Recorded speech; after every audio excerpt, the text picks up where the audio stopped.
Hi అండి అందరికీ. నేను రాత్రి దోసకు నానబెడతానని చెప్పాను కదా. రాత్రి 10 గంటలకి పిండి పట్టానండి. చూడండి ఎంత బాగా పులిసిందో. ఇక్కడ వరకు పట్టాను చూడండి, ఇక్కడ వరకు పులిసింది. చక్కగా ఈజీ అండి 2 టీ గ్లాసులతో. ఎందుకంటే బయట తెచ్చుకునే కన్నా కష్టం నష్టం ఒక 10 నిమిషాలు. పొద్దున్నే చట్నీ చేయలేమంట. మనం బ్రష్ చేసుకుంటూ అది చేసుకుంటూ పొయ్యి మీద పల్లీలు పెట్టి సిమ్లో పెడితే ఈజీగా ఎగిపోతాయి. చూడండి నేను కూడా అలా చేస్తున్నాను.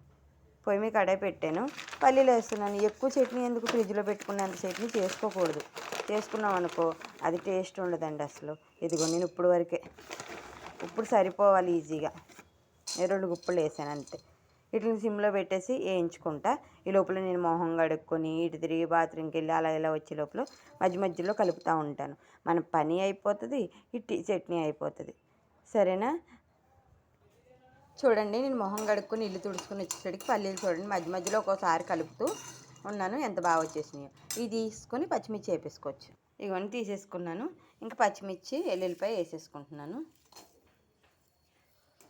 ఇందులో ఫస్ట్ కొంచెం నూనె వేయకుండా అటు ఇటు వేపుతాను, తర్వాత కొంచెం నూనె చుక్కేస్తాను.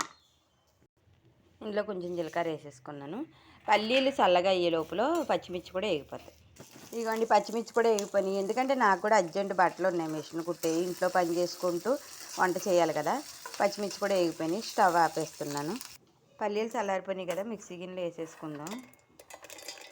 అలాగే ఆడవాళ్ళు తలుసుకుంటే ఎంత కష్టమైన పని అయినా ఈజీగా చేసేయచ్చండి. చట్నీ మిక్సీ పట్టుకునే లోపల తాలింపు కూడా రెడీ చేసుకున్నాను.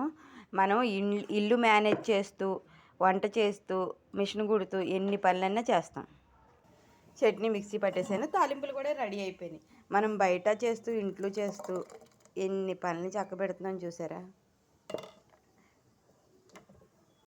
నాలాగే ఇంట్లో బయట మేనేజ్ చేసుకునే వాళ్ళు ఎంతమంది ఉన్నారు. ఇంట్లోని మనమే చేసుకోవాలి, బయట మనమే చక్క పెట్టుకోవాలి. వేడి వేడి పల్లి చట్నీ రెడీ. Bye friends.